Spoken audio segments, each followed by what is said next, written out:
Peace and welcome to the culture here on the Black Star Network. I'm your host, Farajii Muhammad. Thank you so much for tuning in and being a part of the conversation. Folks, we got a lot of great conversations set up for you today. First and foremost, we're going to talk about a new report that shows that hate crimes are on the rise against Black people in this country. We're going to be checking in with the assistant professor, Dr. Larry Walker, to give us his insight as to what we're seeing, and more importantly, how do we respond to this rise in violence. Also, we're going to be talking about literacy in a little bit. Folks, talking about how one author is using literacy and history to inspire the next generation of readers. And I got some great things for you for trends, posts, and doing the most. So stay with us. A lot to cover on today's edition of The Culture right here on the Black Star Network. Let's go.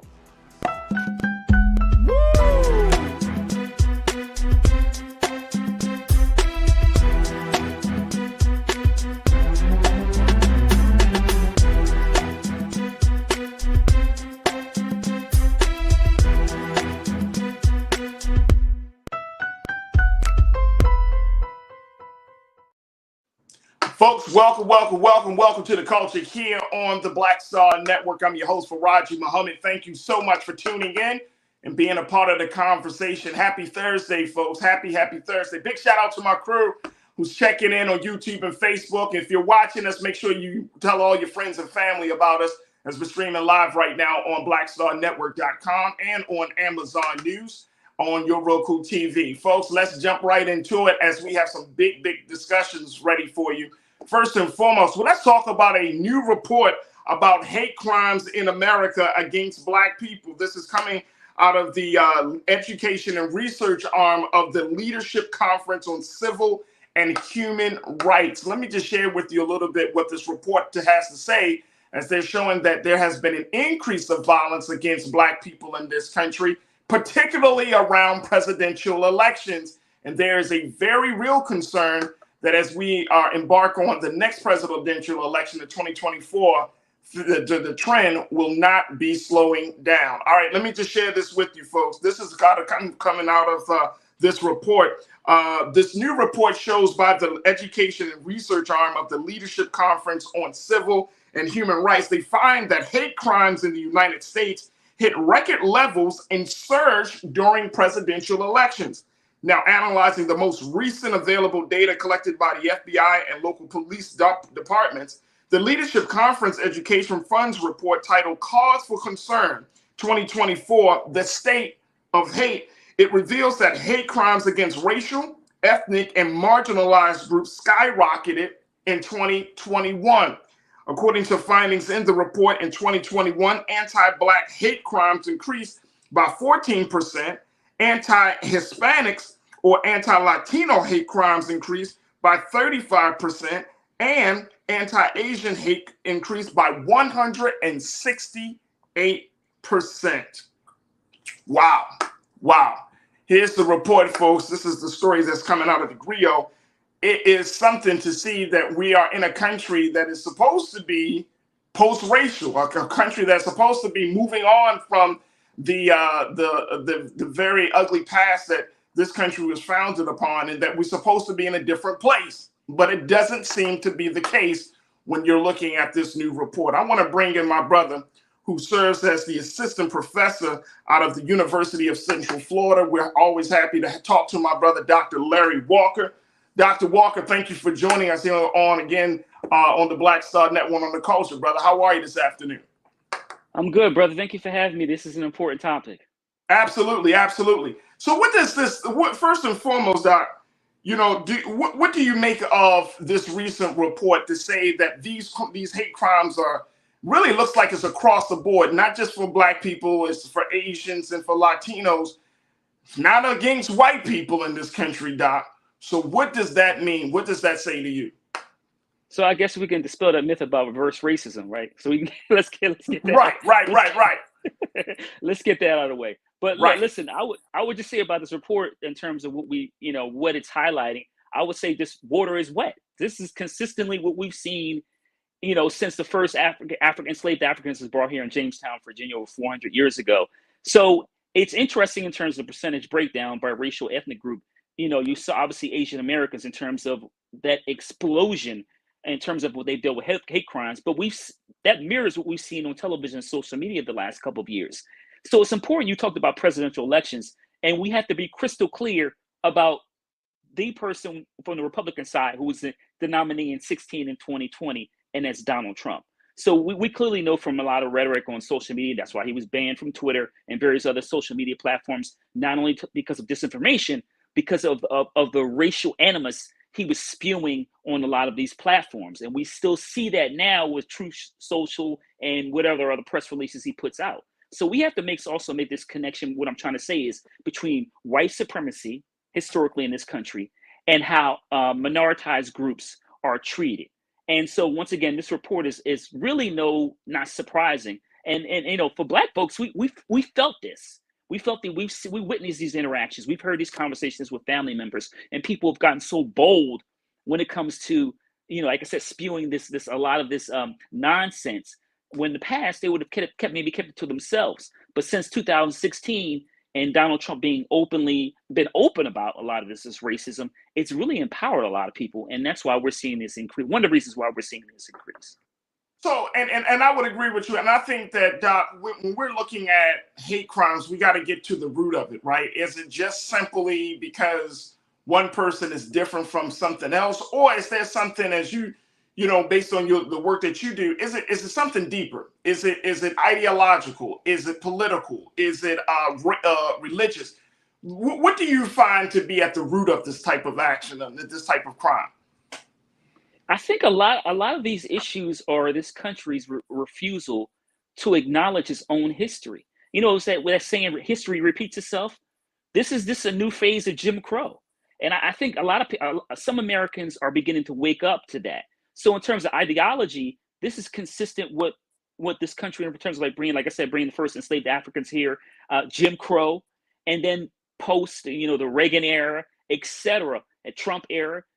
We're still, as people of African descent, still fighting for our freedom, the ability not to worry about law enforcement, to live where we want to live, to attend schools, not have to worry about our kids being harassed. So this is really all those issues. Obviously, it's ideology. We see it in terms of the ideology. We see how ideology impacts politics, because you got to make that connection. I think also important point is that we have to remember that, like I said, this country has a long history of this, and it's the groups that look like you and I, Black folks, brown folks, who are suffering because of it. Absolutely, and I think that's the other part about it, that it becomes this very interesting intersection between your ideology and your action, and this is probably the I would say part of one of the big core elements of this discussion, that we're really getting into a space where because there is ideology, because there is a political motivation behind these hate crimes, that we're starting to see political violence happening in this country. And I don't think, Dr. Walker, I don't think, dear brother, that this country is really ready to have a conversation, whether you're talking about among Black people, white people, Asian or Latin Americans, or whoever you're talking to. I don't think this country is ready to have a very serious discussion about political violence. That is something that I think that we have seen in other parts of the world, across the waters. We talked about it from everything from the Middle East to what's happening in Africa. But to see that level of violence happening right here on a domestic home front, I don't know if we're ready to have that conversation. It almost will lead you to say, okay, we see it in the Middle East, where you have bombers go into a marketplace and commit suicide, but at the same time killing hundreds of people. Are we at that place? Are we getting to that place in this country? Is that the concern that we should be having? Yeah, well, political violence in this country is real.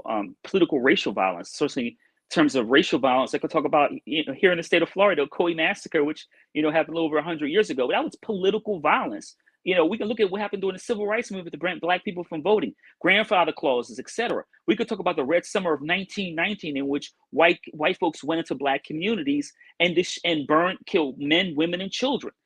This country has also, when we talk about political violence, also against white people.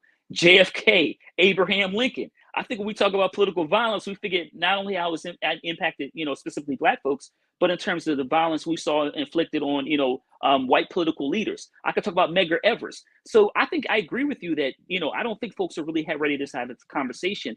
And the reason why is this country has a tendency consistently to turn away from its own history. And so what we see in terms of the political violence we saw in January 6th, et cetera, we've seen an escalation of the issues that have occurred over the last several decades. And if we're not careful, as we get closer and closer to the election, we're more likely to see more political violence.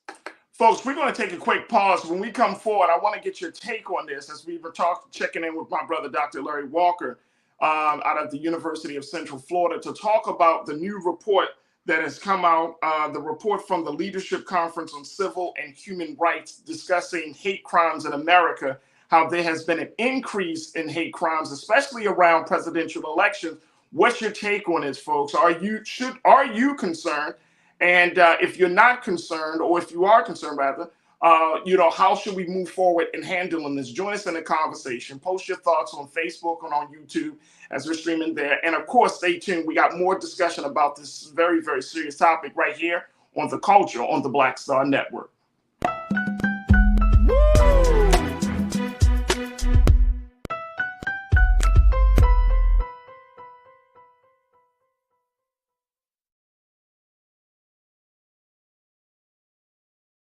Black Star Network is here.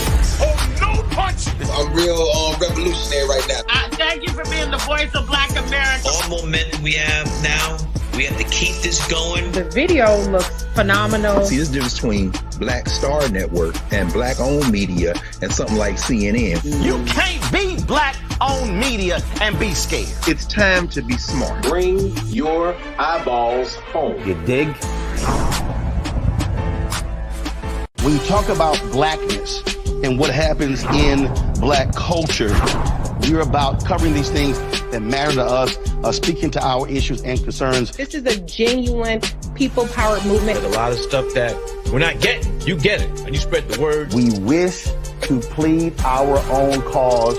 Too long have others spoken for us. We cannot tell our own story if we can't pay for it. This is about covering us. Invest in Black-owned media. Your dollars matter.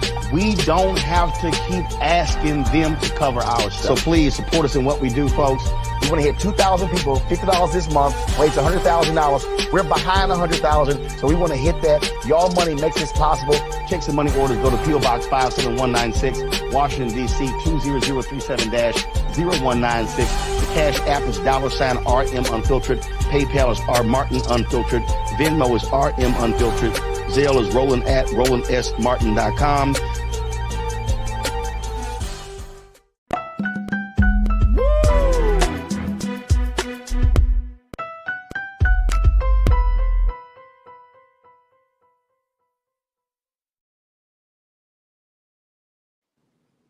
All right, folks, welcome back to the conversation here on The Culture on the Black Star Network. We've been talking about a new report that has come out from the Leadership Conference on Civil and Human Rights. This is a report about the rise of hate crimes in America, especially during presidential elections. And this report has shown, folks, that hate crimes have gone up across the board for various marginalized communities, including the Latino community, but especially among Asian Americans and Black folks. And folks, this stuff is happening during an election season. And as you know, the 2024 election is just around the corner. And so we're asking the question of what should we expect over this next year and a half as the election gets closer, especially with the fact that former President Donald Trump has decided to run again. Donald Trump being one of the key people that have initiated or ignited this movement of political violence that we're seeing, particularly from white males. What can we expect going into 2024? We've been having a conversation with Dr. Larry Walker, assistant professor out of the University of Central Florida. And of course, I want to have the conversation with you, crew. So post your thoughts, share your take on what's happening with this report. All right, let me go to Willie Frazier. Willie, you kicking us off today, brother. Good to hear from you. You said we must realize as a majority in the states where we reside They want the drama. We must show them through different means we are not scared. We will win again. All right, so I think Willie makes a great point, and I love the passion and the inspiration behind Willie's take. But I think that he makes an excellent point, Doc, which is 60, nearly 60, 56% according to the latest data, but nearly 60% of Black people live in the Confederate States of this country, which is pretty much the southern portion of the country. These are also the same states that have some of the most racially motivated policies, political policies. These are also the states that are GOP led. These are also the states that have a history of political and racial violence. So are we just kind of putting ourselves in the lion's den here, Doc? Because I'm trying to understand, you know, if we are moving to these states and these places have shown in the past all the way up to this present moment that they do not care about the quality of life, or they do not care about the physical life of Black people, are we putting ourselves in harm's way? Are we doing ourselves more harm than good? You know, I think it's a good question, but I would say no, because, you know, listen, Black folks have been fighting a good fight consistently. And Right. listen, the really issue is like gerrymandering. So even with Tennessee, when we saw those, those two brothers be, expelled, it's really about gerrymandering. A lot, using Tennessee as an example, majority of those individuals, Republicans that voted to expel them, didn't even have any Democrats running against them. So they run, unopposed. And that's not democracy. So the really core issue in terms of political power in those red states is gerrymandering. And that's really the big issue. And it's also important to keep in mind is the Voting Rights Act of 1965 consistently over the last 10 years or so has been, the Republicans have consistently and purposely chipped away at it. So now it is just a shell of itself. And the reason why I bring up the Voting Rights Act, because that, you had for many years up until the Shelby County Holder case, you had to go through a pre-clearance. So some of the states and jurisdictions in which we're talking about, before they could change policies, they had to go through the DOJ. That's not there anymore because Supreme Court justices believe that racism doesn't exist anymore. So that's really what we're dealing with, right? The gutting of Voting Rights Act and gerrymandering throughout many of these southern states you talked about. Right, and because we're dealing with those things, right? Like the big appeal for many Black people in this country to move to those areas is one, the prices or the cost of living. You can get decent housing, some plot of land in some cases. The employment situation is a little bit better down there, depending on what industries you're a part of. I mean, those are those big factors, right, that are driving our people to those parts. Some of our people have moved to the South because of the coastline. It's closer to the water. But at the same time, I'm wondering, and I think about this pretty often, Doc. I'm not going to front. I think about this pretty often. I'm like, is that enough? I mean, are we really prepared? Are we taking this thing seriously? Because part of me tends to believe that there are some segments of Black America, we're just kind of like, woo, woo, just kind of like, oh, no, it's all good. It's all good. Whereas there are some really angry white people in this country. There are angry white people that are in positions of power and influence and leadership. There are angry white people that will do what we saw with what Mr. Lesser did to Ralph Yarl, who would have no empathy and shooting and attempting murder of a Black boy. I feel like maybe we're not getting the message here, Doc. And tell me if I'm wrong. I could be wrong, but I just feel like in some cases we're so thinking that things have changed that we're not looking at the present moment that we're living in. Yeah, I think that most Black folks understand, the time in which we're dealing with right now. But one of the things I think is important is racial trauma.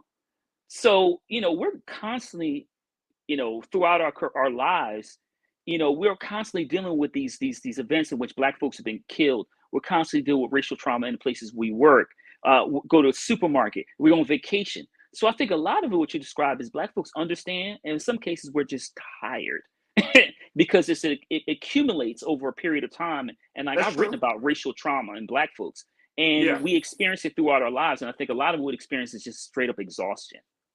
Right. And that's the part. That's the part, Doc. And that's the part, because some of us may not be prepared to put on to run this next leg of our liberation struggle, right? Like, I get it. So, when you're dealing with ongoing threats to your life, to your very existence, to your civil rights, to your humanity, it gets tiring. But I reflect on what our grandparents and great grandparents and our ancestors went through, which is there was something to keep the struggle going. Like, every generation knew what their role would be in the struggle. And I'm speaking of specifically for Black people.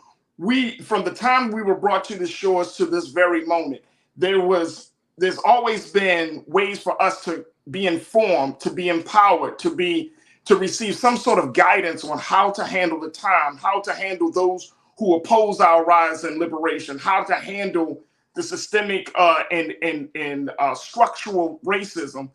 But then it has been watered over time. And crew, y'all talk to me on this if y'all seeing the same thing. But there's been watered over time. That passing of that knowledge of how to navigate, how to get through, how to overcome seems to be dwindling each generation. And this could just be my assessment, and I could be way wrong, Dr. Walker. You much more knowledgeable than I am on that. But I'm just seeing it from my vantage point. Like, there's something that's still missing, because I'm looking at the next generation of Black people. I'm looking at the little boys, little girls, and I'm wondering, are we preparing them for the next leg of the liberation struggle? Yeah, I think that's a good question. It's something we had to reflect on as a people. I think that, in terms of what you're describing is, I think the next generation is prepared. And I think you see that when we see voting. So I'm gonna give an example of Wisconsin, which we know has been a majority white state, but I'm gonna use an example anyway.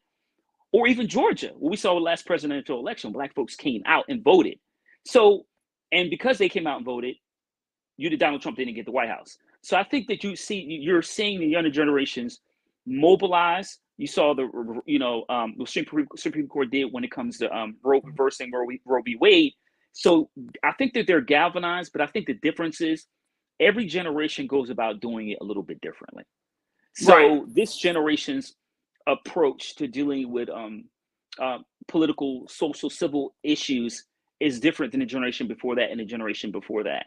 So, because it's interesting, even, when I was growing up, I can, have the same kind of conversation with family members, and I'm saying you don't have the kind of same zeal we did, but but my generation did. So I think it's this generation, it's just the way to go about doing things a little bit differently. But I do think that they're ready to move forward and have been.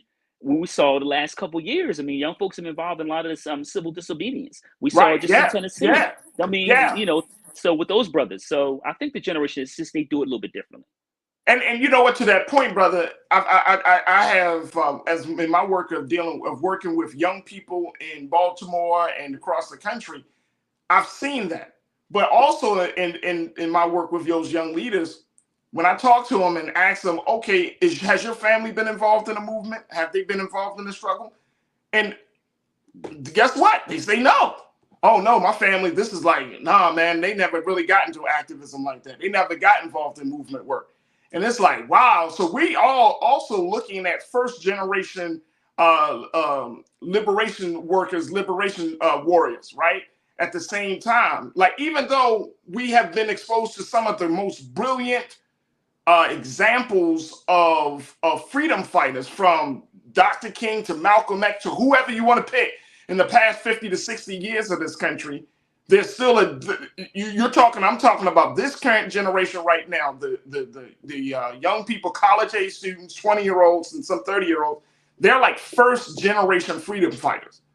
And it's interesting that they have come to this work not because of their family, but because of the culture. They come to this work because of the music. They come to this work because they are just simply tired. Like it's like the tiredness that their parents had spilled over to them, but because they have this level of fearlessness, they're like, you know what, bump it. I'm going out in the streets, man. I can't even live. I can't just go along to get along. And I'm seeing that. I'm seeing that, Doc, with a lot of young people. Look, MJ checked in and said, look, I agree, Farajii. Too many black and brown people underestimate the seriousness and depth of those white folks' anger, hate, and willingness to act out against us. We're talking about that. We're seeing that right now. You know, yesterday we talked, Dr. Walker, about the Oklahoma audio leaks. And I got an update on that. But the fact that you have some public officials who will go on record and say, yeah, I wish I could just wrangle up a black person and rope and take a damn rope. I mean, this is in 2023. It's like nothing has changed in some cases. And I'm wondering if we really understand that the seriousness that some white people and the hatred runs so deep in this country that they're willing to even put themselves out there and to even say it. I wish I can get a damn rope to hang them up. I wish I can find a hole to shoot a reporter and kill him. I mean, these are public officials. So the culture is shifting towards, once again, this level of hatred, a deep-seated hatred among black folks. Doc, you got the final word before we take our next pause. Listen, man, what you heard on that videotape is taking place in boardrooms, universities, everywhere. People, even neighbors, people we think that you can talk to or share a cup of coffee with. That's really how they feel. And what you see, you know how we know that? Because we see that Donald Trump almost won the election in 2020 after winning in 2016, after bumbling, things for 4 years. So I think that highlights an example of there are a lot of folks that we think we don't think like that actually do. Absolutely. Firewall of facts. You say black people have only lived in America the last 55 years with no law on the books, making them a second-class citizen. 1968, Loving versus Virginia ended the last law based on skin color to present. You also say that black people have only been U.S. citizens for 155 of that 247 years, 1868, 14th Amendment to present. Previously, they were enslaved Africans who were considered property. We still can't even get certain things off the books. In some states, to Firewall of Facts point, to some states, there are states that in this country right now that don't even recognize the full humanity. Hell, the country still doesn't recognize the full humanity of black people. We act as if the Constitution has completely been amended to say 5/5 of a human being. It still says 3/5 of a human being. We haven't talked about it. It would take moving a mountain to change it, which I understand politically that it shouldn't. It is what it is, but it's still on the books. And when you're talking about people who are like, oh, I am a constitutionalist, I am a person that goes word for word with the Constitution, I question that. I question when somebody tells me I'm word for every law that's in the book, whether it's for the country or for a state. I question that because now I'm thinking, yeah, well, that means that you're going along with racism at this point. You're not even thinking about the evolving culture of this country. So it's very, very concerning. Look, Doc, we're going to take a quick pause. When we come forward, more talk about this new report. And of course, I'm going to get your comments and of course, continue to get the expertise from Dr. Larry Walker. Stay with us, folks. It's The Culture here on the Black Star Network.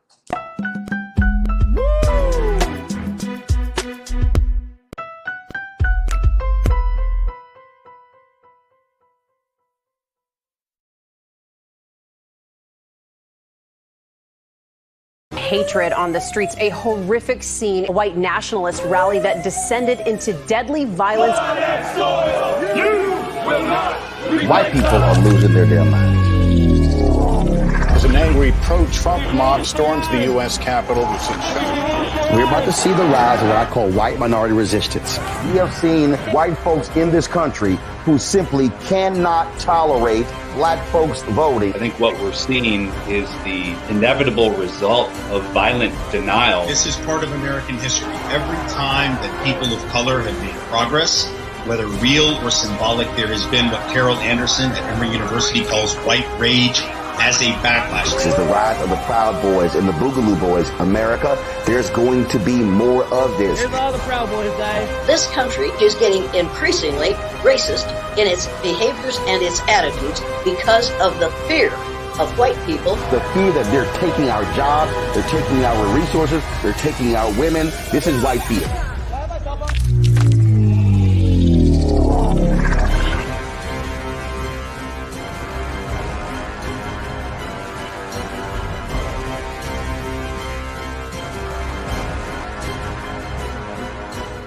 Black Star Network is here. Oh, no punch! I'm real revolutionary right now. Thank you for being the voice of Black America. All momentum we have now, we have to keep this going. The video looks phenomenal. See, this difference between Black Star Network and black-owned media and something like CNN. You can't be black-owned media and be scared. It's time to be smart. Bring your eyeballs home. You dig?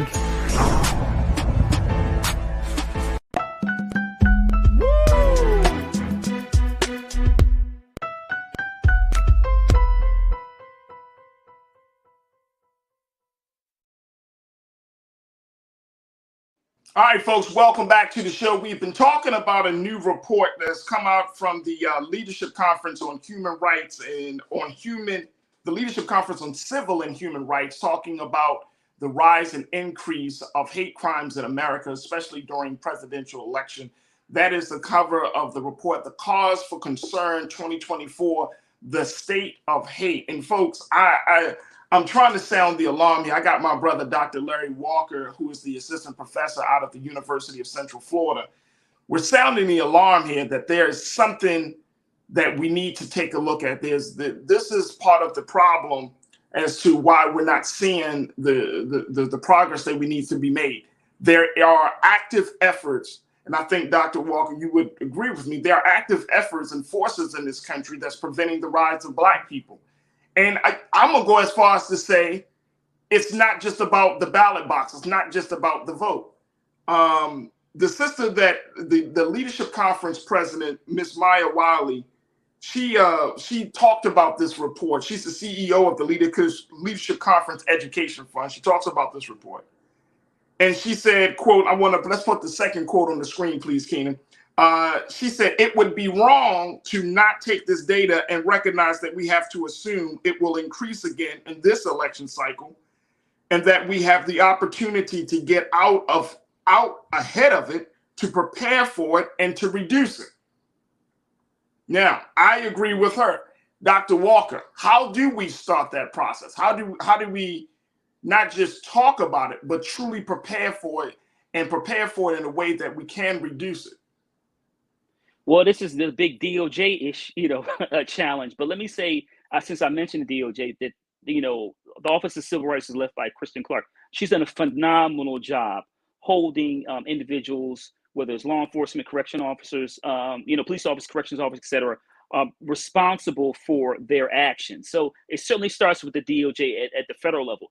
But the state level, we're not even called reluctance. You've got a lot of these. We talked about in the South. A lot of these state legislators are dominated by Republicans, right-wing Republicans, who don't care anything about any civil liberties. And how do we know that? Well, we continue to, people ignore changing laws to make sure law enforcement being held responsible when it comes to these unjustified killings of Black and brown folks.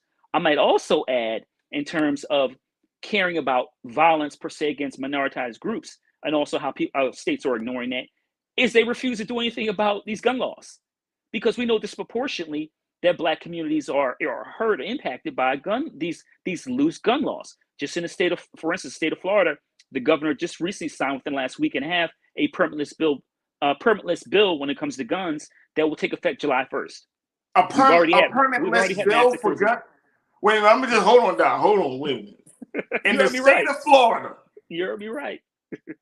Ron DeSantis signs a bill that you can have a gun without a permit? Starting July 1st. And then you know why you didn't hear about it? Because he did it very quietly. And like late at night, he signed the bill just before midnight, about a week and a half ago. So the reason why he was silent is because law enforcement doesn't want the bill. They don't want a bill. If you're a cop, why would you want people riding around who don't have a permit and have guns in the car? But he signed it.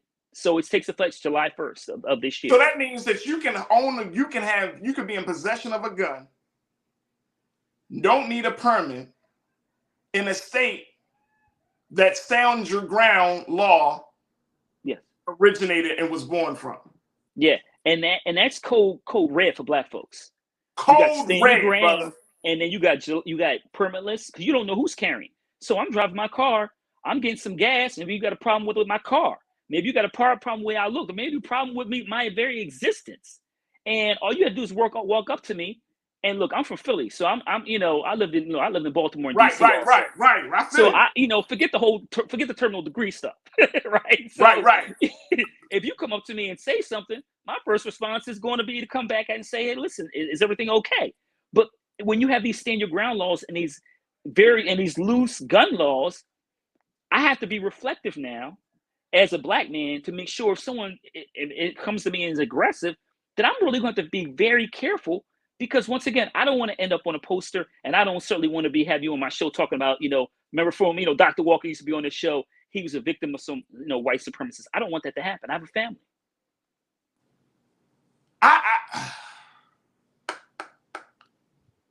That is, I'm kind of left speechless here, Doc. I'm gonna be honest with you. I'm a little speechless, and I'm so happy that you shared this information with us with the community today. Because it speaks volumes exactly as to what we're seeing. Like this is really happening. This is really happening.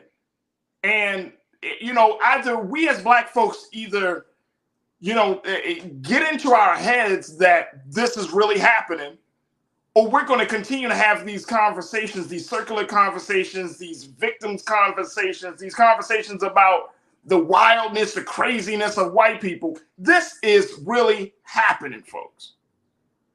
Absolutely. And if a man like a Ron DeSantis, who some would say is leading the cultural revolution in this country from Florida, not from Washington, not from California, but from Florida, is shaping what the agenda should look like for the angry white male. Yeah, it's crazy, man. You know what I'm saying, Doc? Like, this is getting to a place where it's like,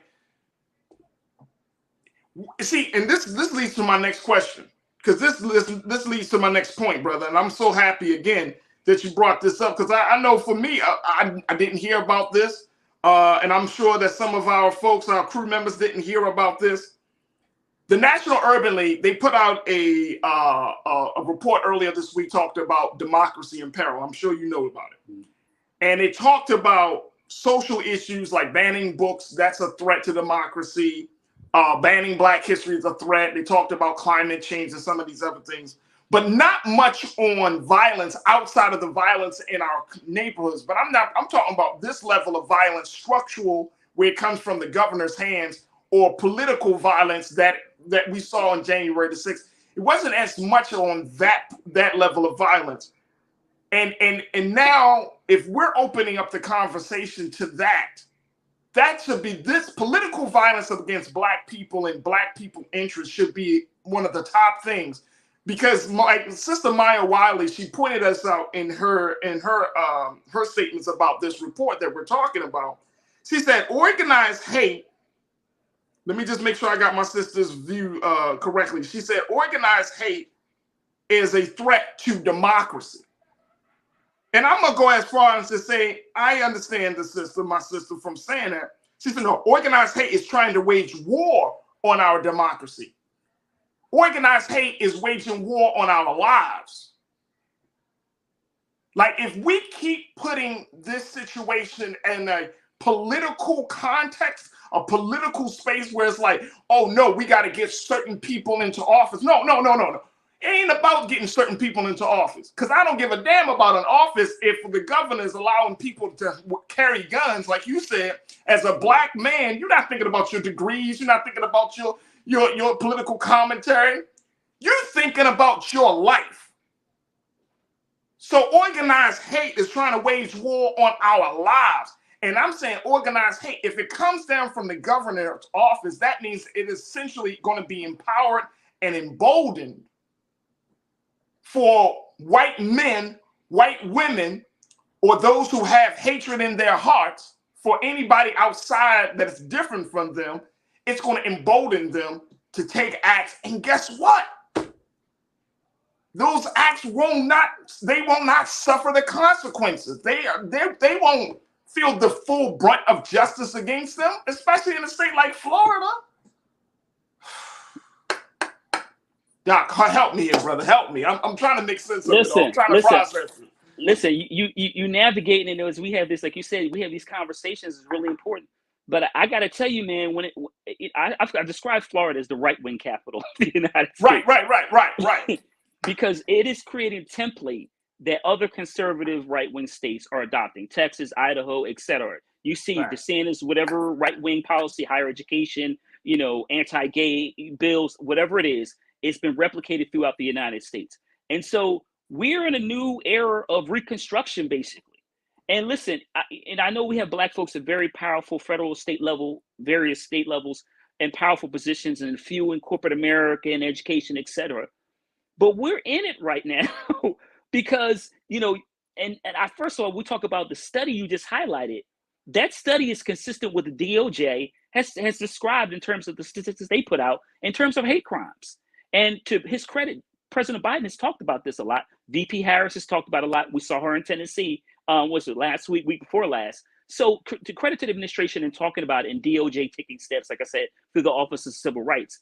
But it's really important that the folks who are watching this and share with other people, Black folks, that this is not going to stop, because a lot of these states like, Florida and Tennessee have super majorities at the state level. So they're going to keep passing this kind of legislation that really feed this centuries long hate of Black folks. And so we're going to have to continue to fight.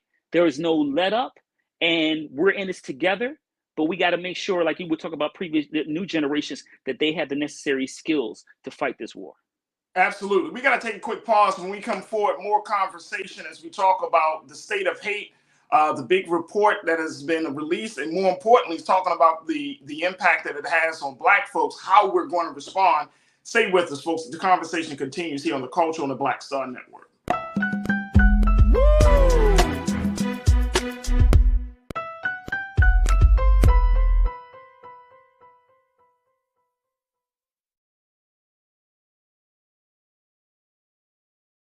Hatred on the streets, a horrific scene, a white nationalist rally that descended into deadly violence. White people are losing their damn minds.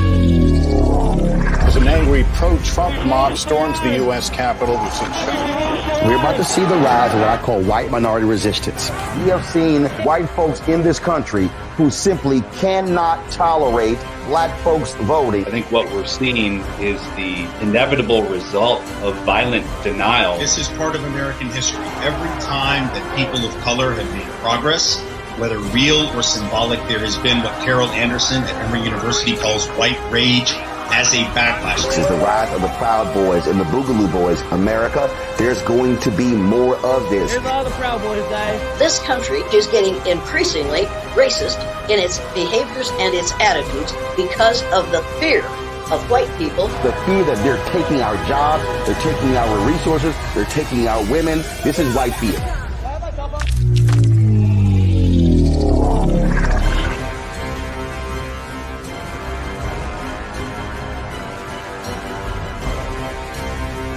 We feel the hidden impacts of climate change that land harder in Black, brown, and Native communities. Not many people talk about it because they clearly don't know our lives. But with President Biden's landmark infrastructure and climate plans, our issues are finally seen.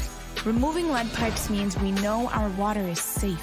Cutting carbon pollution helps our kids breathe easier. 1.5 million new jobs means stable work in communities. The impact we need right now. When you talk about blackness and what happens in Black culture, we're about covering these things that matter to us, speaking to our issues and concerns. This is a genuine people-powered movement. There's a lot of stuff that we're not getting. You get it, and you spread the word. We wish to plead our own cause too long have others spoken for us. We cannot tell our own story if we can't pay for it. This is about covering us. Invest in black-owned media. Your dollars matter. We don't have to keep asking them to cover our stuff. So please support us in what we do, folks.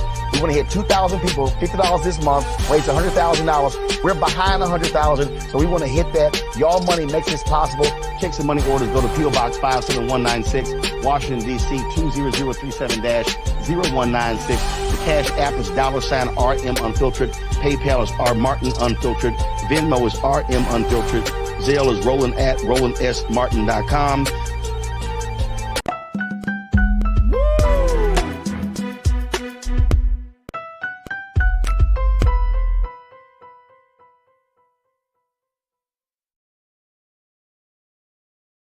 All right, folks, welcome back to the show. Been having a very, very timely conversation about the state of hate in this country based on this latest report coming out of the Leadership Conference. A very important conversation that I've been having with my brother, Dr. Larry Walker, assistant professor out of the University of Central Florida, and you. And I hope that that you're gaining something from this discussion. But the biggest thing I hope is that you understand the level of seriousness of the time that we're currently living in.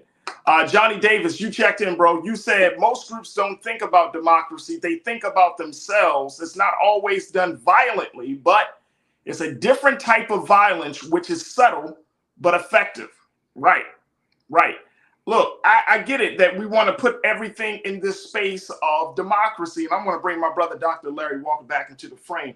I get it, dear brother, that we want to put this in the context of democracy, but I don't know if that's resonating in terms of messaging. I don't know if that message is resonating as much as if you put it in terms of life or death. And I know that I hate to be the like Chicken Little type of guy, the sky is falling and it's all of those things. But I think just to let people know, like, you can't sugarcoat the time that we're living in. You can't try to appease or appeal to someone's ignorance or their lack of wanting to know what's actually going on, because, you know, you're like, oh, I don't want to hurt nobody. I don't want. No, that's how we got into this problem. You said it in your remarks, Doc, in the beginning. America has not yet fully accepted and confronted its past. It's not accepting and confronting its present. And therefore, how can we say we're going to have a just, equitable, and progressive future if we can't, if we jumped over we went from A to F and missed everything in between? So let me give an example, kind of what we're talking about, you know, especially with democracy. If January 6th happened here in the United States, if that happened anywhere else, what would the United States' reaction have been?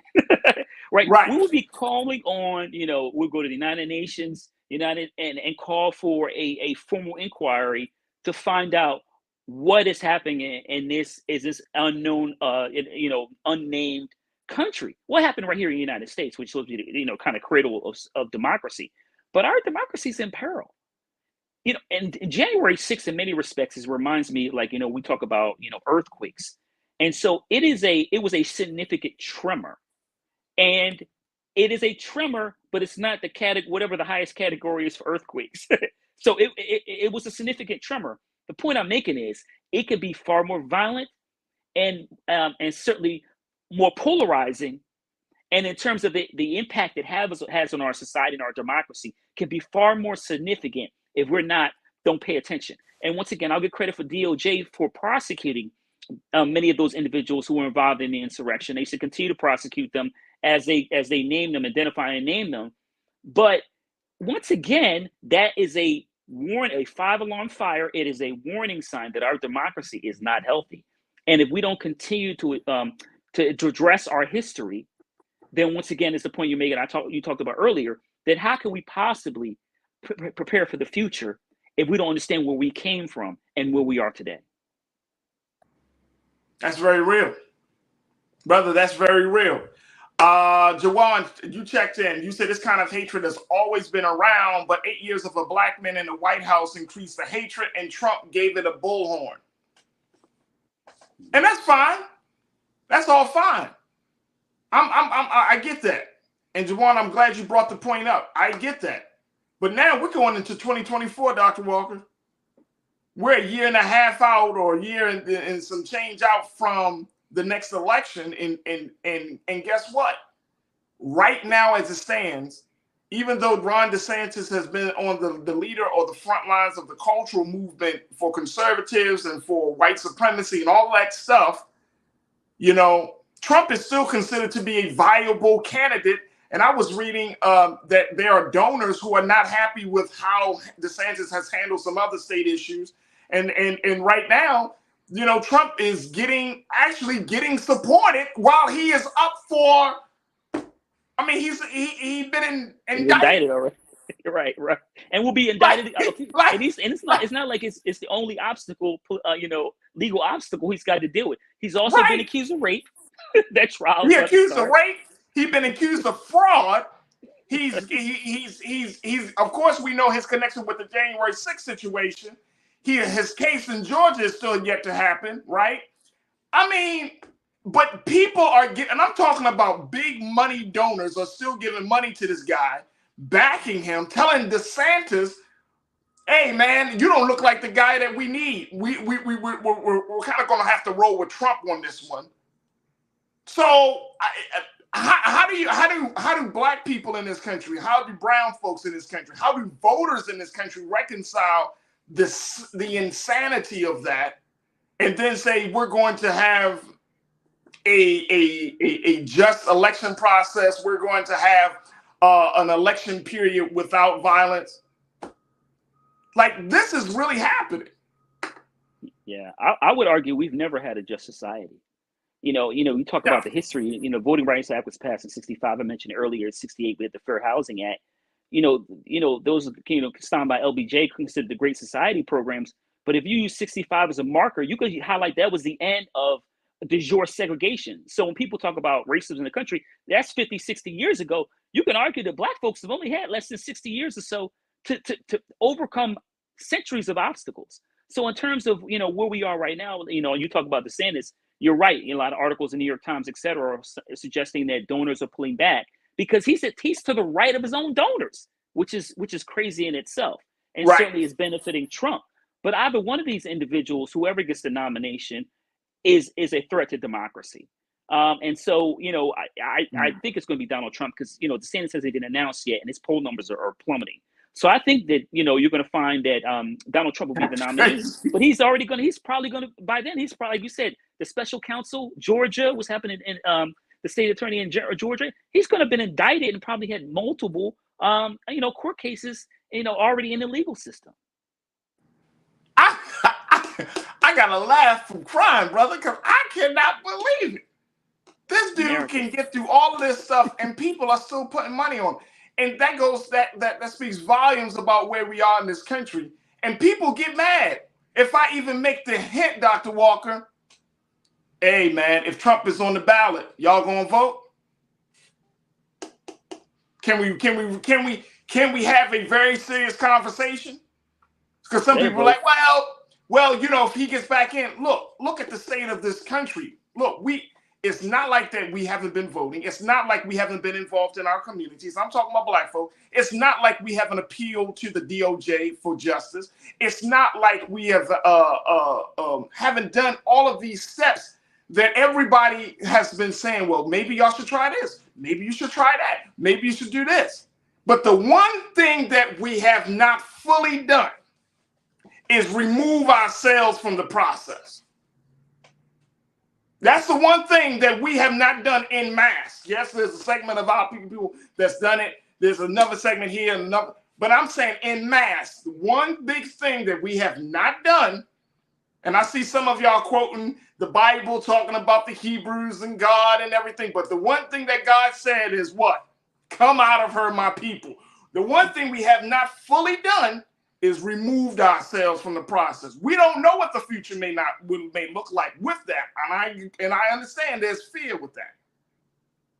But have we not tried other things? And what have they garnered as a result of our attempt? I know, Doc. I know. Listen, I think this conversation, why your show is so important. That's why I applaud you and appreciate you. Is that it's really important for us to have these convos and put it out there in your platform and have this ongoing dialogue. But as I said earlier, our democracy is in peril, and it's going to impact Black folks the most. And if we don't continue to be serious about forcing people to change, we're always going to deal with these issues. And look, to your point about people voting, Black folks voting, listen, the Biden administration and the Trump administration will be dramatically different. And I hope folks, when we saw the 4 years of Trump and how he handled COVID and bumbled a bunch of other foreign affairs issues, that we would be in a far worse situation if Joe Biden hadn't won the election. It's that simple. Right. I agree. I'm not going to disagree, but something has to be done. Whether you're talking about, trying to reduce hate crimes in this country, or whether we're talking about trying to find our way through this political madness that we're in, especially with our relationship as a community with various states where we reside down in the South and in other parts of the country, we have to find a way to gain some power. Because right now we're going to continue to become victims at every stop, locally, statewide, and on a federal level. Dr. Larry Walker, assistant professor, University of Central Florida, my brother, it has been such an honor to chat with you today. I certainly would love to bring you back on, but I truly, truly appreciate your expertise and your insight this afternoon. Thanks for having me, brother. Appreciate you. Absolutely. All right, folks, man, oh man, a lot to digest there. Folks, we got to take a quick pause. When we come back, let's talk about youth literacy and how one author is using her power to write to inspire the next generation of readers with literacy and history. Stay with us. That discussion is up next here on The Culture on the Black Star Network.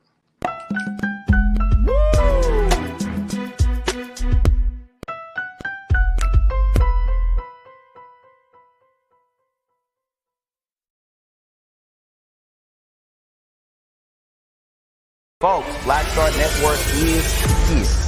Oh, no punches! I'm real revolutionary right now. Support this man, Black Media. He makes sure that our stories are told.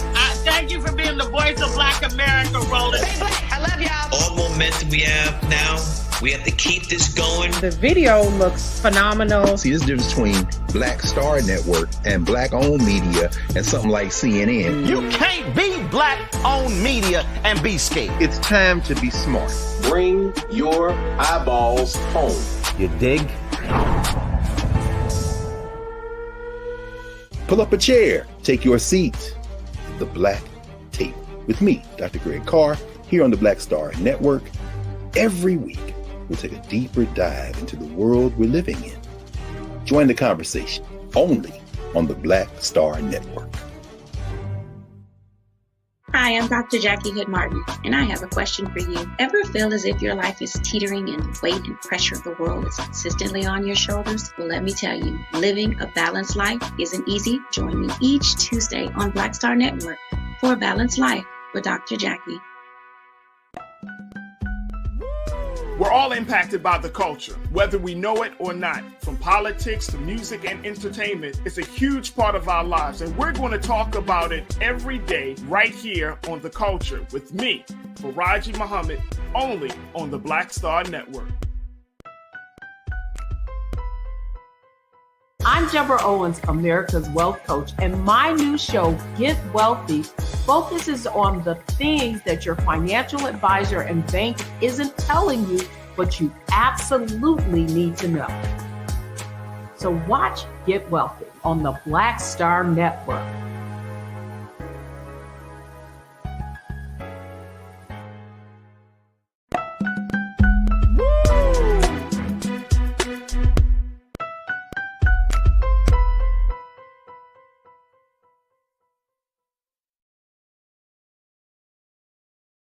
All right, folks, welcome back to The Culture here on the Black Star Network. Thank you so much for tuning in to the conversation.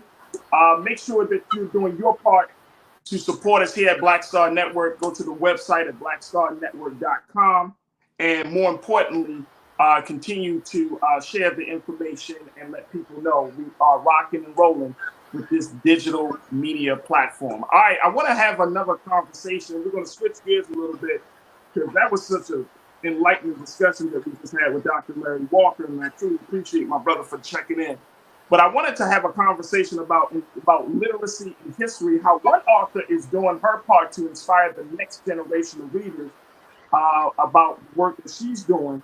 And we want to welcome to the airwaves of the Black Star Network and to the culture, Miss Melissa Parks. Melissa, thank you so much for joining us this afternoon. How are you feeling this afternoon? I'm great. Thank you so much. And it's such a pleasure to be here. Thank you, thank you, thank you. All right, Melissa, let's talk a little bit about you, and then we'll get into the conversation about the book that you have out, Hero 44, which is a very, it's a book to help young people to understand President Barack Obama, and more importantly, how they can do something to change the world that they're living in. But let's talk about you. Share with folks, your story as an author and as a woman getting to this place to becoming an author. Well, I am an educator. I've been an educator for the last 16 years. So I've worked in intervention. And during working with students that I'm trying to get up to level, I noticed some things that they needed. And I thought it was very important that as an educator that I touch on what could help them. And the number one thing is with reading. I have a lot of students that struggle in reading. So I created a book that will help struggling readers. It's unfortunate. I'm sorry. No, I'm sorry. Go ahead, Melissa. It's unfortunate that the pandemic, came along, and during that time, our students lost a lot of time in school. And the number one thing that they are suffering from is reading. Of course, reading is something that, all students should not struggle with at all. Right, absolutely. Because we're seeing reading in a very different space. I want to kind of take a moment, because in preparing for our conversation today, Melissa, I had to take a look at some of the numbers around literacies, particularly among Black youth. And yes, you may have came across these numbers, but let me just tell you, sis, this ain't looking good for us. This is not looking good for us at all. Folks, I want you to take a look at some of these numbers here that we gather around the issue of literacy. Take a look. According to the National Assessment of Educational Progress, NAEP, a sector of the United States Department of Education, 84% of Black students lack proficiency in math, and 85% of Black students lack proficiency in reading. Now, in California, 90% of students cannot do math or read well. In New York, the numbers are 85% in math and 82% in reading. In Illinois, it is 86% cannot do math well, 85% cannot read well. In Texas, the numbers are 84% can't do math and 89% can't read. Maryland, my home state, sits at 86% for math and 80% for reading. The state of South Carolina, 90% for math and 87% for reading. In Georgia, the numbers are 86% and 82%. In Missouri, it is 89% for can't do math and 88% can't do reading. And in Washington, D.C., the numbers are 85% can't do math and 87% can't do reading. This is what they consider to be, folks, for those who don't know, that when they say that our young people are functionally illiterate, they mean that those young people are unable to manage daily tasks and handle employment tasks. They're not able to get through the day. They're not able to handle the responsibilities of becoming grown adults. Have you come across these numbers, Melissa? Unfortunately, I have. and that had a lot to do with what I created. And my books are designed to help young learners. In the process of reading and starting to read, there are 3 books in one. The first book is called I Like Being Brown. The second book is This Family. And the third book is Hero 44. And all 3 stories together make up Small Trilogy. And if you read my trilogy for 3 months consecutively, your reading level can progress up a level.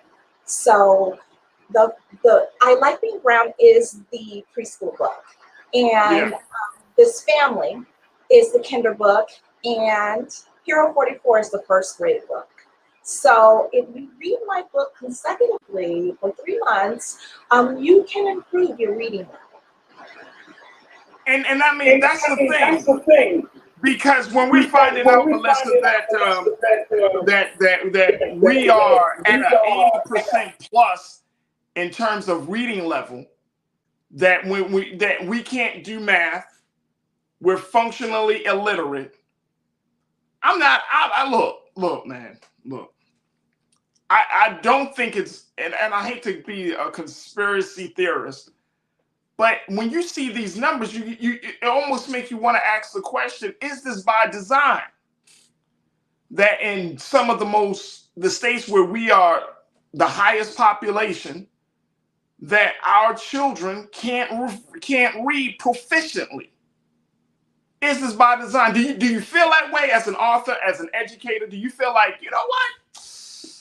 This is a little bit like the patterns are popping up too much for Black children, that Black children are not doing well in this area or that area, this subject matter and that subject matter. That's where my mind is going. It's like, okay, if it was like, I'm from Baltimore, but I live in Los Angeles. So if I'm like, oh, well, okay, that's just a Baltimore thing versus an LA thing.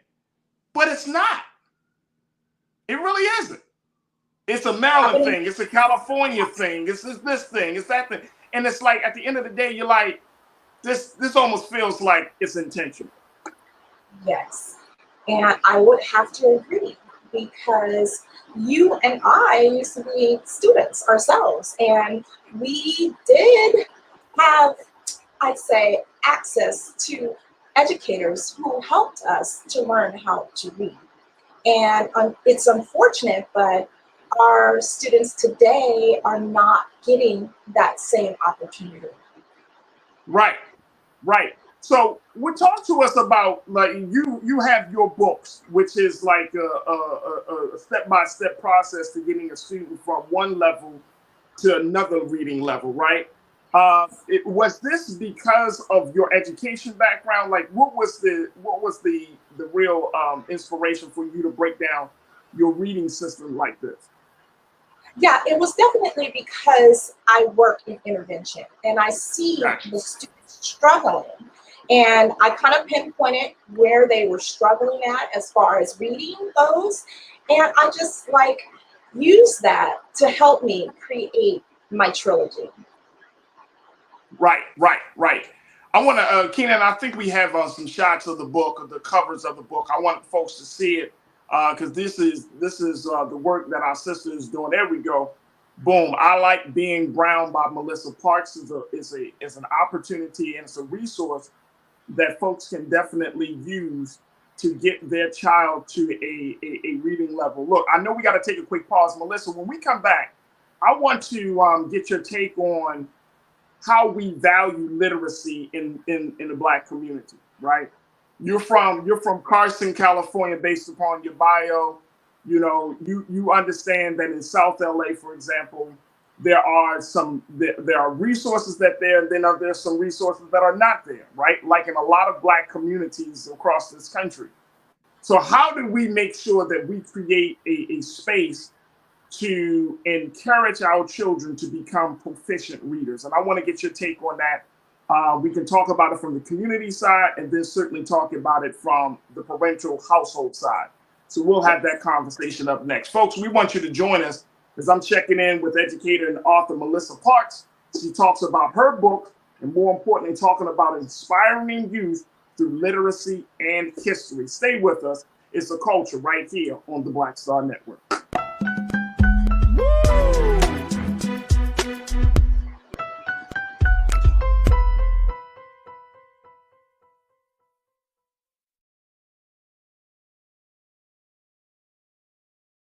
Black Star Network is here. Oh, no punch! I'm real revolutionary right now. Thank you for being the voice of Black America. All momentum we have now, we have to keep this going. The video looks phenomenal. See, this difference between Black Star Network and black-owned media and something like CNN. You can't be black-owned media and be scared. It's time to be smart. Bring your eyeballs home. You dig?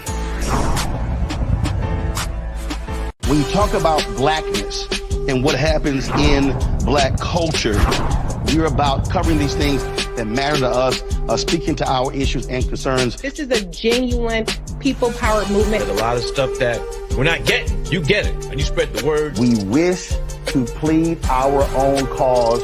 Too long have others spoken for us. We cannot tell our own story if we can't pay for it. This is about covering us. Invest in black-owned media. Your dollars matter.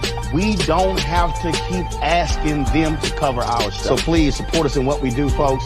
We want to hit 2,000 people, $50 this month, raise $100,000. We're behind 100,000, so we want to hit that. Y'all money makes this possible. Check some money orders. Go to P.O. Box 57196, Washington, D.C. 20037-0196. The Cash App is $RM Unfiltered. PayPal is R Martin Unfiltered. Venmo is RM Unfiltered. Zelle is Roland at RolandSMartin.com.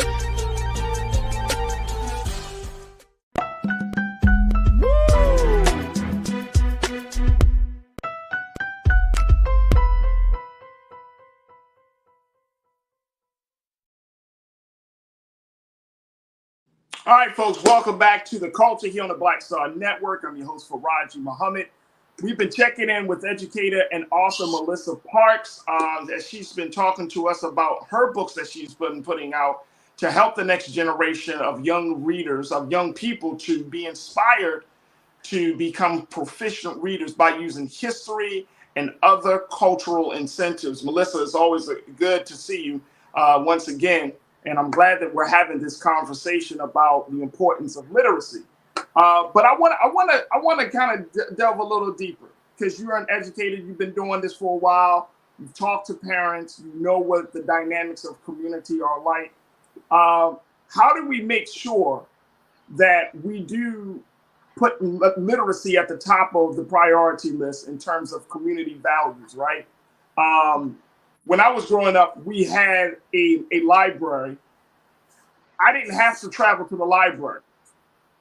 I was always surrounded by books, whether it was at home or whether it was at school, whether it was at my faith, my worship place. Like, books and learning and knowledge was always emphasized. That's why I'm an avid reader. So I love reading. I love learning. But I don't know if this is still a value for a lot of people, if this is a value among families, this is a value among communities. What have you seen as an educator and now as an author? Is this still a top priority for folks? It should be. And right now, because times are so tough, it's hard to have a parent there with their child when they come home from school to continue their learning, quote unquote. It's important that we value our children's education, and as a community, we should not leave it up to the school system to teach our children.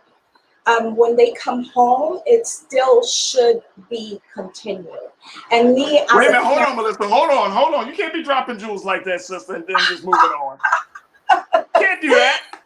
No, I'm serious. You can't do that, Melissa. You're saying that we should not just put all of our eggs in the school's basket when it comes to teaching our children.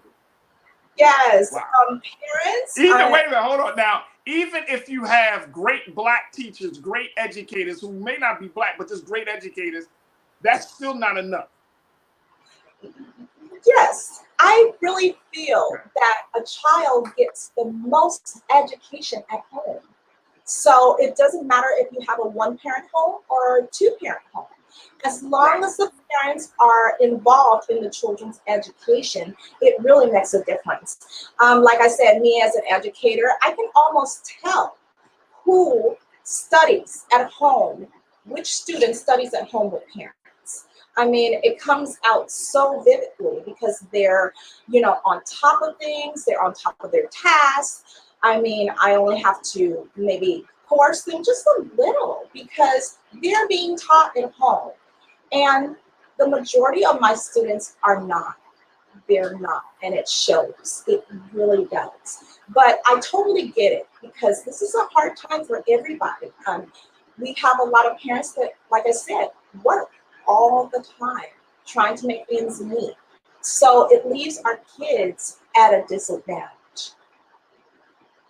So would you recommend, as we're talking about the school system, right?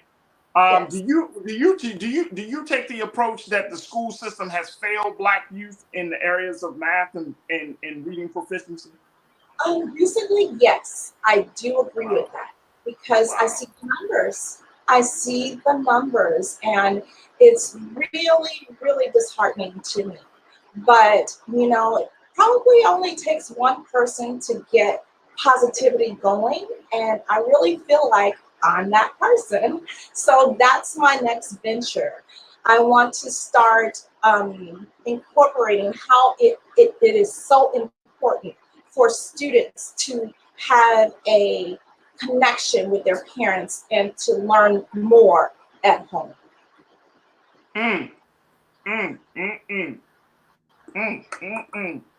All right, so then that opens the conversation, Melissa, about whether it would be advantageous for us to keep using our greatest investment, quote unquote, our children. Should we keep putting them into a school system that is not teaching them the basics and getting them truly prepared for life? Definitely, because students need that social interaction with other students. So taking them away from school wouldn't be a good idea. But what I am an advocate for is for students to continue their learning at home with parents. Number one is because they feel more comfortable in that setting. They know their mom, they know their dad, and just having them read to them, is learning. So if we can emphasize as educators how important this is, maybe we can turn things around. All right, so one of our culture crew members, Melissa, Janice Morris, checked in and said, how can parents who are uneducated teach their children? That's a good one. That's a big one, right? That I have come across. So it's very important, like I said, for parents to have a connection with their child and also with their teachers. Talking to us, letting us know what they think their student needs is very important as well. So if they need extra support that they're not getting at home, please feel free to talk to us and let us know what we can do as educators to help you at that point. Now let's talk a little bit about the cultural influences of this, because we do know that, even though the child is with their parents or among their families for a good portion of the time, especially young children, they are still shaped by the cultural influences. My guy, Real Brooklyn, he said you can hear the deficiencies when some of these NBA and NFL stars talk. Really sad, really sad. Talking about our athletes and how they express themselves. Is how do you combat that? Well, I'm not sure how to combat it, but I do know that, reading is the number one thing that our students are lacking. And it is important that we address this. I mean, there's a lot of people, kind of sweeping it under the rug, but that's not going to help our culture. What we need right now And like I said, you know, it takes a community to try and get this happening for kids. Absolutely, absolutely. Would you say that, and you know, I wanted to kind of think about this because it sounds like there still needs to be some organizing. There needs to be some partnership between households and parents, between the community and establishing some safe spaces that children can read. Like I said, I grew up in a neighborhood where we had libraries, right? I didn't have to go to the library. I went to the library, but I didn't really have to because there were books all over the place. In my household with my children, I'm fine. We have books all over the place. It's so many books. We don't have enough space for them, to be honest with you, Melissa. We have books all over the place. But I do recognize that some communities might need to do some organizing work, need to go out and say, okay, create a you know, instead of just doing just a normal block party, that you have you can have at the block party a table full of books to encourage literacy, encourage children to, hey, while you're out here getting your hot dogs and jumping around in the moon bounce, why don't you pick up a couple of books? I've seen in some neighborhoods, and I'm sure folks have seen this, where they have outside of people's homes, they have the little boxes where they can basically put a book in and somebody can take the book out and return the book, those type of things to encourage some level of literacy. What are some of the things that you recommend that communities can start doing, very kind of low-hanging fruit things that they can start doing to encourage some literacy? I really wish that we would continue to increase the book to every student, the books to every student. Because right now, I remember beforehand, before the pandemic years ago, we would always give out books. Kids would get books all the time, you know, so it was no reason for anybody to say, well, I can't read because I don't have any books. We were really distributing books out to students. So right. That process has slowed down. And I think that is contributing to our problem, to our issues as well. Absolutely, absolutely. Here's something I've seen people do during the Halloween period and even during the holiday season. Instead of giving children games and toys, they gave books. I've actually seen people during the Halloween, they'd be like, trick or treat, and they give them candy in a book. And I'm like, that's interesting. And the crazy part is, though, Melissa, we're gonna take a quick pause, and when we come back, I want you to get more information about your book, Hero 44. But the crazy part is that people tend to believe, and I don't know where this comes from, that children don't like to learn and read. Like when you're a child, if we can all remember when we were like 5 or 6 or 10 years old, like there was this thirst to learn more and to wonder and to be curious and to explore. Like this is a natural tendency of the child, right? And it's interesting that people are like, oh, my children don't like to read. It's like, no, your children do like to read, but you may not like to read. And therefore you become like this wall for them to not like to read. You create an atmosphere in your household where they don't like to read. And I often wonder, like, why do we put that on children? Children don't come into the world and say, look, I don't want to learn nothing. I don't want to read nothing. I don't want to do nothing. Children come into the world wanting to do everything, learn everything, touch everything, and be everything. And how can we get back to that place, Melissa? Well, I always call it animated. I'm very animated as an instructor, and it gets their attention. It makes them be interested, and it also creates a rapport with them, like she really cares about us. That's what's very important. We need to get involved. Adults, parents, teachers, everybody needs to get involved in this process to make an improvement. Because if it keeps going the way it is going, it's not going to be good.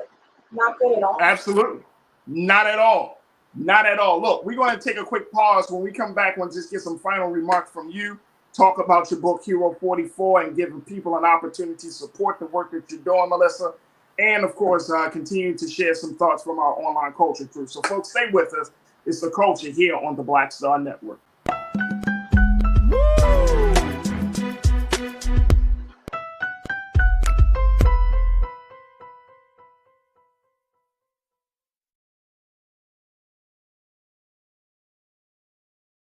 I'm Deborah Owens, America's Wealth Coach, and my new show, Get Wealthy, focuses on the things that your financial advisor and bank isn't telling you, but you absolutely need to know.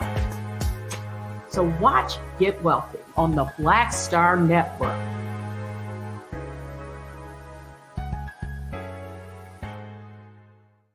Black Star Network is here. I'm real revolutionary right now. Thank you for being the voice of Black America. All momentum we have now, we have to keep this going. The video looks phenomenal. See, there's a difference between Black Star Network and black-owned media and something like CNN. You can't be black-owned media and be scared. It's time to be smart. Bring your eyeballs home. You dig?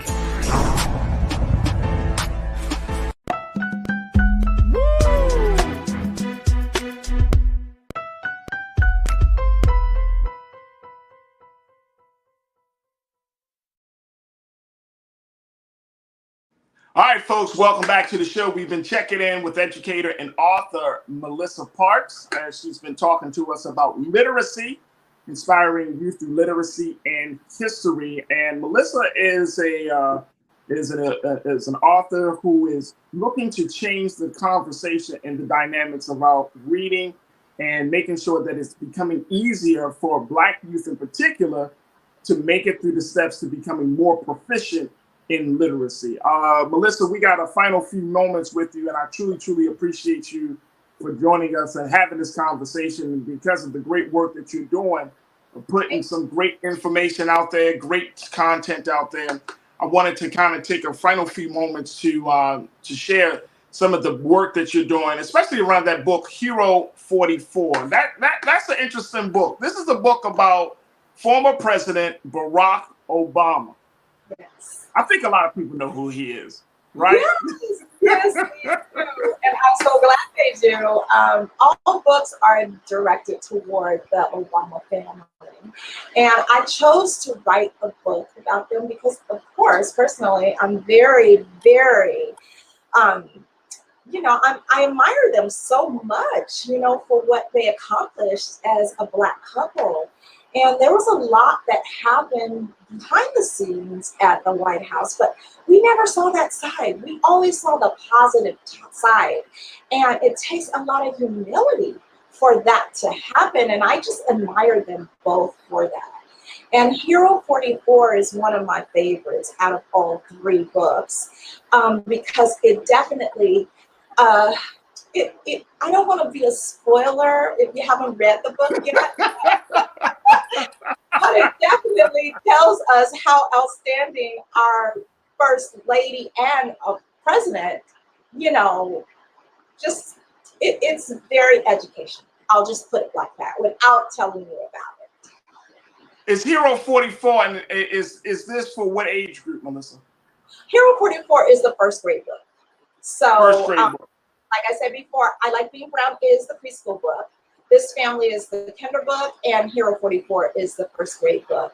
And it just tells you about Obama and how fabulous he is. And, it's educational. It's educational at the same time. You're learning American history while learning to read.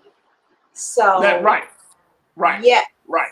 It's a definite. And I have to share in your admiration. He's one of the few.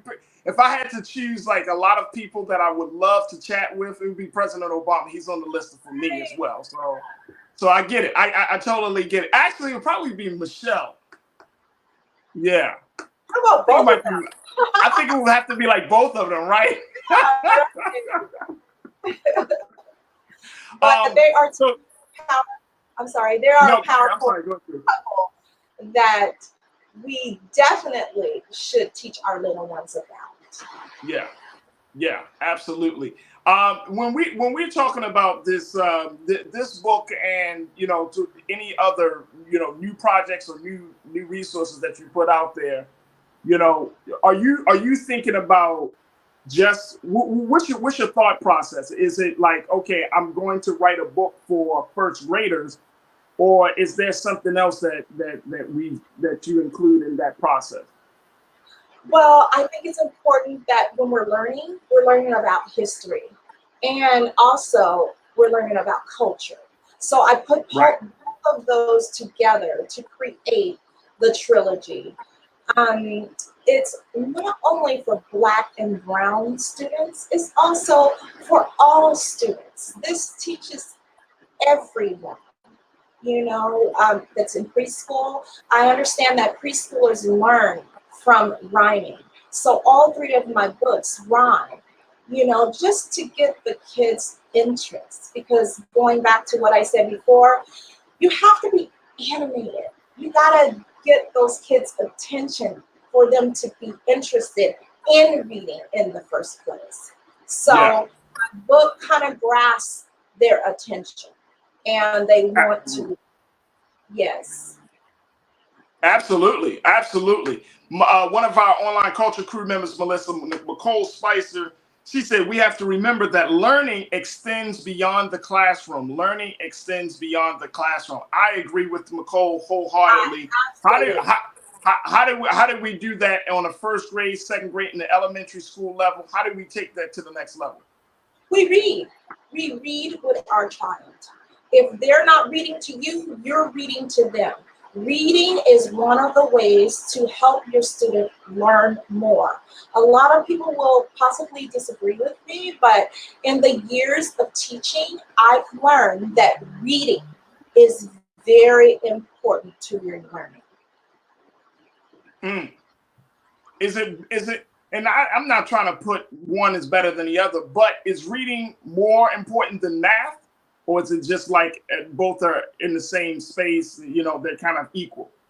That's a good question. I really think they're both important because you got to know how much money you have if you go into the store. So it's very important. But what we are really missing in my community is reading. So I really think that it's important for our students to focus on reading and then math, but I'm sure they're both important. Janice Morris checked in. You talked a little bit about culture, saying the importance of, literacy on our culture and understanding that. Janice said we need a Black culture that is competitive in education with other races. And I think to Janice's point, we do, but should we keep that in mind that this is quote unquote a competition? I know that, growing up and even in my high school and college years, people have always kind of emphasized, your skills, the higher your skill levels, the more competitive you can be in the job market, in the marketplace. But is that a good approach for us as we're trying to rear children who feel valuable, who see their humanity, who can see the value of other people? Should we create this kind of competition space when you're talking about just natural human growth and cultivation and development? Well, first of all, our kids need to know who they are. So it's very important for us to incorporate our culture when we're reading or studying or teaching our students. So we shouldn't feel bad about that. But eventually we will, as parents or teachers, we will let the students know while we're teaching them that, it's a, how can I say, it's a rainbow. It's a rainbow of people, right? Right. Not just Black people, it's not just brown people, but it's Caucasian, there's Asian people. And if you are educated, you will know how to incorporate that in your reading and studying with your child. Absolutely. Melissa, it has been a joy and a privilege and pleasure to have this conversation with you. How can people get a copy of Hero 44 How can people learn about the work that you're doing as an author and as an educator and just overall being so good for the culture? You can follow me on Facebook at MSMPAR and MSMPAR twice. I don't regularly give that out because the students kind of tend to get my address and send me DMs, so it's kind of awkward sometimes, but you can follow me. You can follow me on Facebook. And I'm just like so glad to be a part of your show today.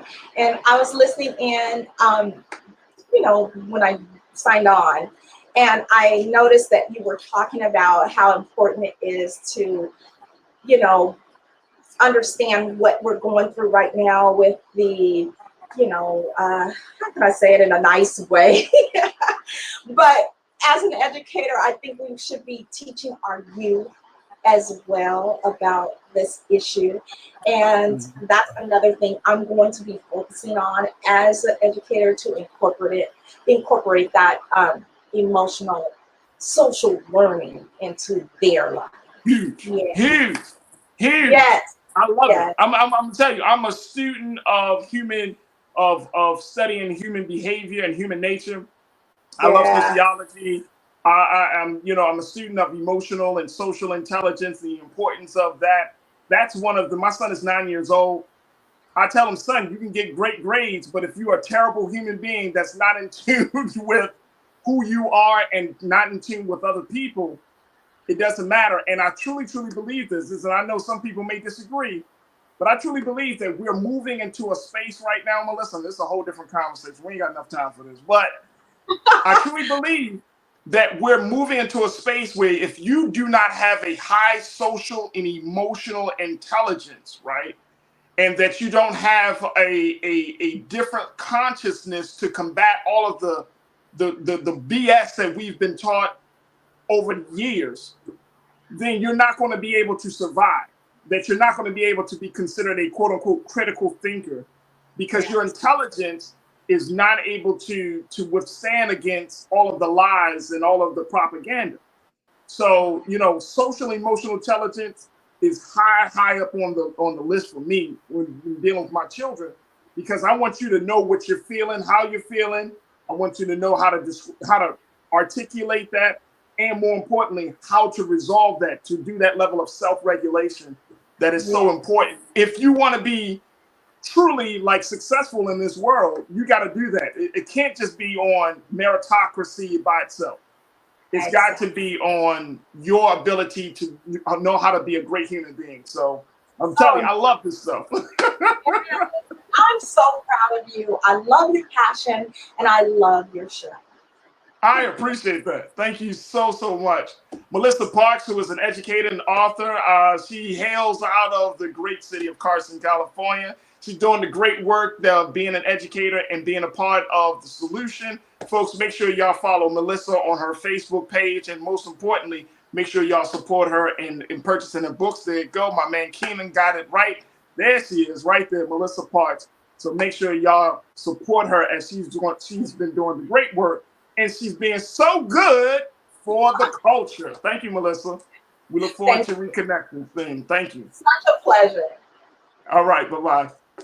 All right, folks, I got to take a quick pause. When we come back, trends, and doing the most. I got some updates for you, so stay with us. It's the culture here on the Black Star Network.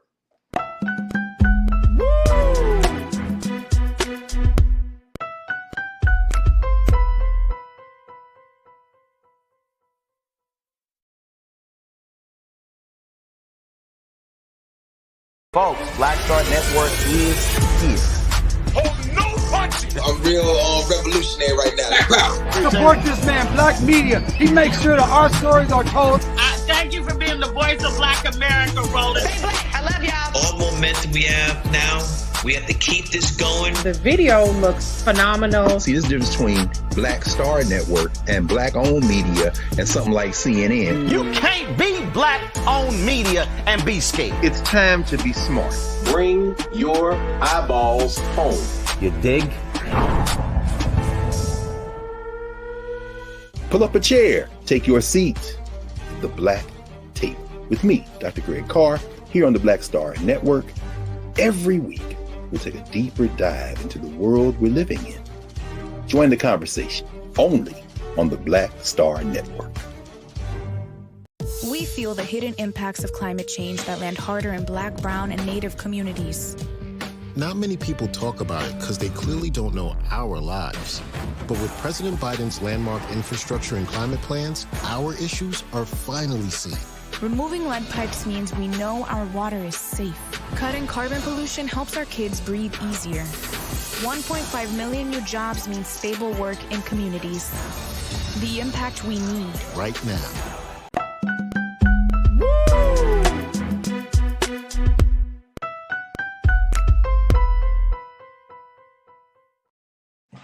Folks, welcome back to the show. It's time for Trends, Post, and Doing the Most, where we tell you about trending topics and give you updates about some of the big stories we've talked about. And I got two big updates today. One is around the situation out of Oklahoma. Remember, we shared with you the story about the Oklahoma audio recordings that showed Oklahoma GOP officials saying some racist and conspiring about murdering some reporters.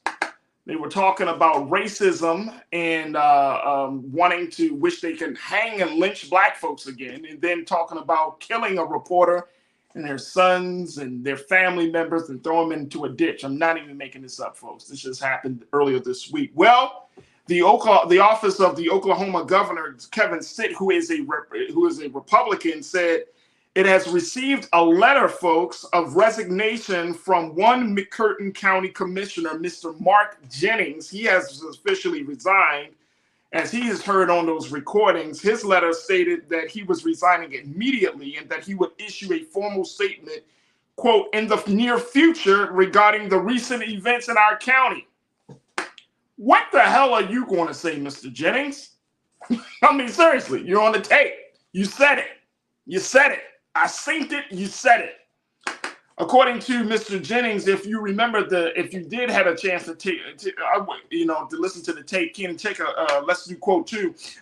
Jennings allegedly stated that he would run for sheriff if the office allowed him to, quote, take a damn black guy and whoop their ass and throw him in a jail.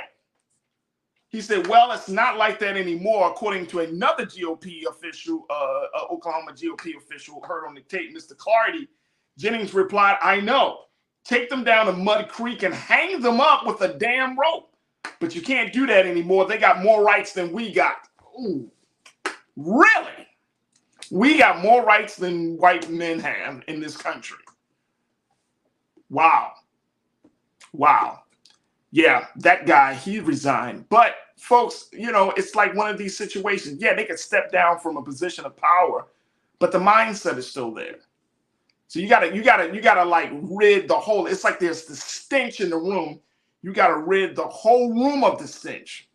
And even though he may have resigned, his cohorts didn't resign, folks. They're still in the seat of power and influence. They're still thinking the way they've been thinking.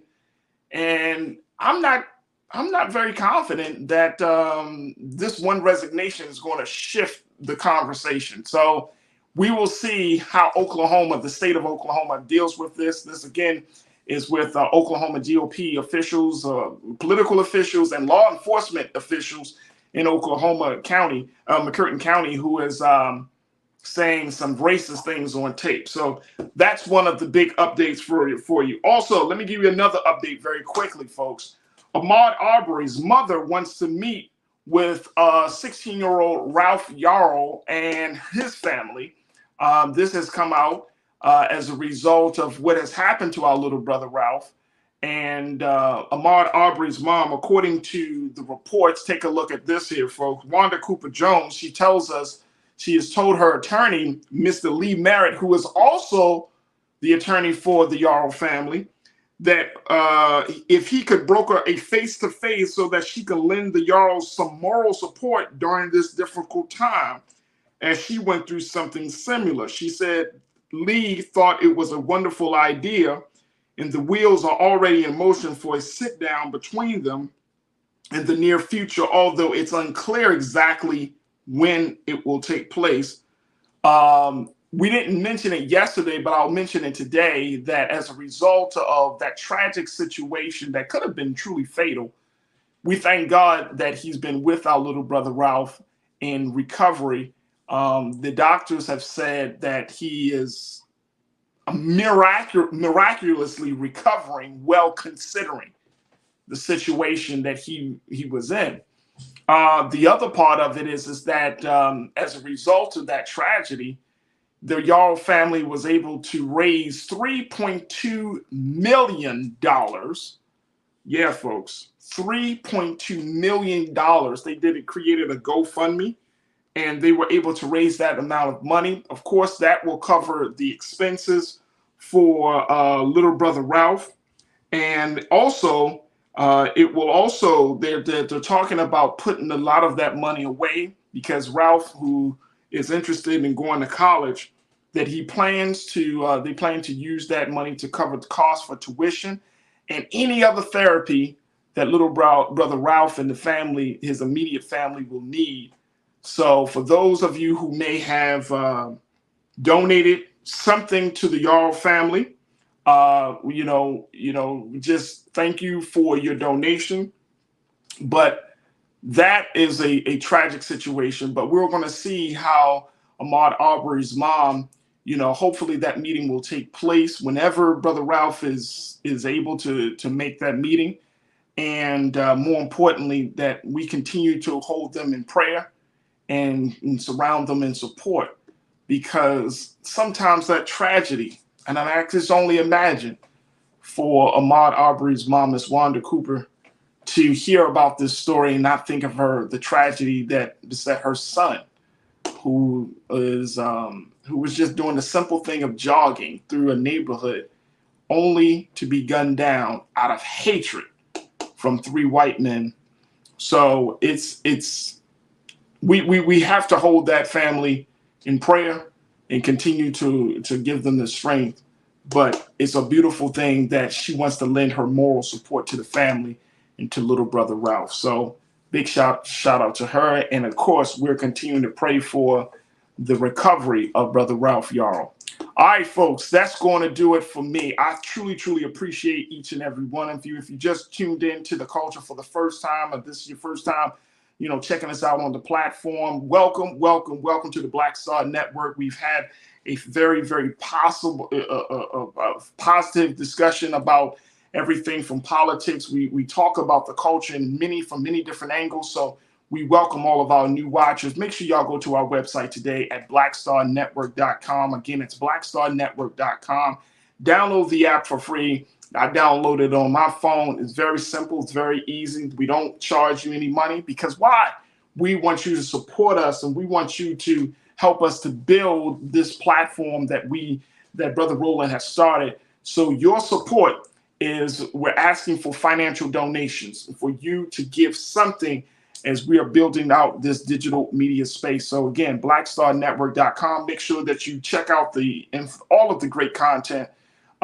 We actually were, and I think we've been running some content around, and I saw this earlier today, African American Mayors Association. I think they're convening, so that content is running. We had Reverend William Barber, the Morals Monday movement. We ran some content around them. I mean, all types of stuff is coming on Black Star Network, stuff that you would not see in any other space on mainstream media, any other place, about what's going on in Black America, with Black America, from leaders of Black America. So your support means everything to us here on blackstarnetwork.com. Also, make sure you follow us on all social media platforms at Black Star Network as well, on Twitter, Facebook, and Instagram. And while you're there, make sure you follow me, yours truly, Farajii Muhammad. I'd love to connect with you. Hit me up on my Twitter page. Hit me up on my Instagram page. Big shout out to my crew, man. Y'all keep me in the loop about a lot of things that are happening. Little videos that y'all be sending me. Say, Farajii, you heard about this? Y'all retweet my little tweets and everything. So I just can't thank y'all enough, crew, for the ongoing support for what we do here on The Culture each and every day, Monday through Friday. So thank you. All right, folks. Stay tuned. Up next is Roland Martin Unfiltered. As always, never be afraid to challenge what's wrong. Stand for what's right while being yourself in the process. God willing, we'll have another fantastic dynamic show for you again tomorrow.